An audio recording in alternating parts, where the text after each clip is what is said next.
திருநெல்வேலி மாவட்டம் கூடம்குளம் அணுமின் நிலையத்தில் மேலும் 2 அணு உலைகளை நிறுவ இந்தியா ரஷ்யா இடையே கடந்த மாதம் உடன்பாடு கையெழுத்தானது. இந்நிலையில் கூடுதல் உலைகள் நிறுவப்படுவதால் அப்பகுதிக்கு பெரும் ஆபத்து ஏற்படலாம் என்று மார்க்சிஸ்ட் மூத்த தலைவரும் கேரளாவின் முன்னாள் முதல்வருமான வி.எஸ். அச்சுதானந்தன் கூறியுள்ளார்.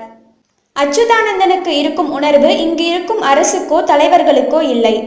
ஆபத்தான எண்ணெய் கழிவுகளை வாளியால் அள்ளிக்கொட்டும் டெக்னாலஜி உள்ள ஒரு நாட்டில் அணு உலைகளின் பாதுகாப்பு என்பது மிக பெரும் கேள்விக்குறி. கூடங்குளம் அணு உலையில் விபத்து ஏற்பட்டால் முதலில் பாதிக்கப்படுவது கேரளமும் ஸ்ரீலங்காவுமே.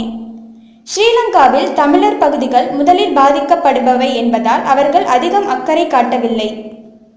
கேரளம் அப்படியல்ல. அதிக அளவு காற்று மூலமான பாதிப்பும், உணவுப் பொருட்கள் மூலமாக பாதிப்பும், மீன் கடல் உணவுகள் மூலமாக பாதிப்பும் உடனடியாய் அவர்களை பாதிப்பது என்பதால் இப்போது கூப்பாடு போடுகிறார்கள். பிரச்சனையின் தீவிரம் அவர்களுக்கு இப்போதுதான் புரிகிறது. தற்போதைய தமிழக பொம்மை அரசுக்கு மட்டுமல்ல, தற்போது இருக்கும் மத்திய அரசு, முன்னர் இருந்த மாநில மற்றும் மத்திய அரசுகளும் இதன் ஆபத்து குறித்து கிஞ்சிற்றும் கருத்தில் கொள்ளவில்லை. ஒரு விபத்து நடைபெற்றுவிட்டால் அதை திரும்பப்பட கையாளும் உத்திகளோ உபகரணங்களோ நம் நாட்டிலேயே கிடையாது. இது போன்ற செய்திகளை உடனுக்குடன் அறிய டாப் நியூஸ் சேனலை சப்ஸ்கிரைப் செய்யுங்கள். நன்றி, வணக்கம்.